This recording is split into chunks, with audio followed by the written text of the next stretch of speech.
প্রথমেই বাচ্চা যখন আমরা বাড়তি খাবার শুরু করব 7 মাস বয়স থেকে সবসময় প্রথমেই খেয়াল রাখবো যে আমরা বলছি যে আমরা বাইরের কোনো কমার্শিয়াল ফুড খাওয়ানোটাকে অ্যাভয়েড করব। আমরা চেষ্টা করব যে বাচ্চাকে ঘরের খাবার দেওয়ার জন্য।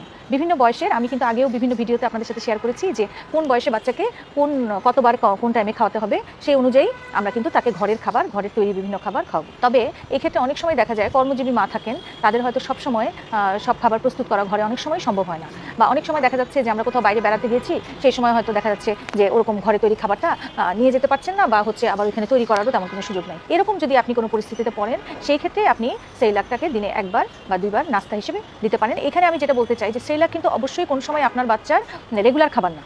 আপনি কিন্তু তাকে রেগুলার, আমরা যেরকম একটা বয়সে মোটামুটি 9 মাস থেকে শুরু করে আমরা যেরকম ডেইলি 5 বার করে খাওয়াতে বলছি, সকালে, দুপুর, রাতে 3 বেলা ভারী খাবার এবং 2 বার নাস্তা, সেই ক্ষেত্রে আপনি কোনো সময় নাস্তার বিকল্প হিসেবে এটাকে দিতে পারেন। এবং এটাতে যে পুষ্টিগুণ আছে সেটা দিয়ে বাচ্চার কিন্তু তেমন কোনো চাহিদা পূরণ হবে না। সেই জন্য আপনাকে অবশ্যই খেয়াল রাখতে হবে যেন আমরা এটাকে সবসময়ের জন্য রেগুলার খাবারে পরিণত না করি। তাহলে দেখা যাচ্ছে বাচ্চার কিন্তু রেগুলার যে পুষ্টি পাওয়ার কথা, বিভিন্ন আমরা যেটা একটা ব্যালেন্স ডায়েটের কথা বলছি, সেটা কিন্তু হবে না। এই বাচ্চাগুলোকে দেখা যাচ্ছে যে বাচ্চাগুলোকে মারা এই রেগুলার সেরেলাক খাওয়ান, এই সেরেলাকের টেস্টটা কিন্তু দেখা যায়, যেহেতু এটা কমার্শিয়াল ফুড, এটার কিন্তু টেস্ট এবং স্বাদ, গন্ধ খুব ভালো থাকে। আমরা স্বাভাবিকভাবে বাচ্চা মিষ্টি বেশি পছন্দ করে, সেই জন্য শুধু এটাই খেতে চায়, অন্য খাবার খেতে চায় না। এতে হয় কি, দেখা যাচ্ছে বাচ্চার এটাতে যেহেতু কার্বোহাইড্রেট থাকে, এতে দেখা যাচ্ছে বাচ্চার কিন্তু অনেক সময় গ্রোথটা ভালো হয়, বাচ্চাকে বেশ ফুলা দেখা যায়, কিন্তু বাচ্চার কিন্তু মানে পুষ্টি যে তাকে যে আমরা যে তার যে একটা ইনার হেলদির ব্যাপার আছে, বাচ্চা যে একটা সতেজ হবে, যে তার যে একটা পুষ্টিকর খাবার খাবে, সেটা কিন্তু তার হচ্ছে না। সেই জন্য এই খাবারটাকে অবশ্যই আমাদের রেগুলার খাবারে পরিণত করা যাবে না। আমি কিন্তু এটা বারবার আপনাদেরকে মেনশন করছি।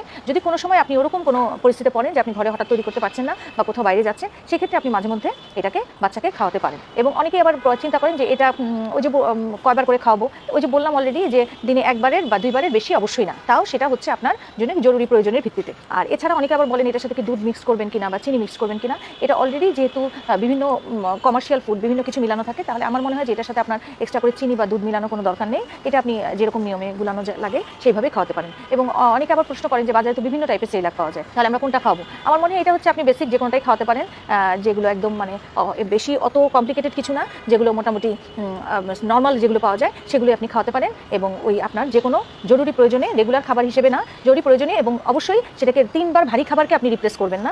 এটা আপনি নাস্তাকে এটা দিয়ে আপনি রিপ্লেস করতে পারেন, যে কোনো নাস্তা, মানে সকালে বা বিকেলের নাস্তাটাকে। কিন্তু আমরা যে 3 বেলা যে ভারী খাবার, সেটাকে কিন্তু এটা কোনো সময় সেরেলাক কিন্তু 3 বেলা ভারী খাবারের পরিপূরক না। এটা আপনাদের সবসময় মাথায় রাখতে হবে।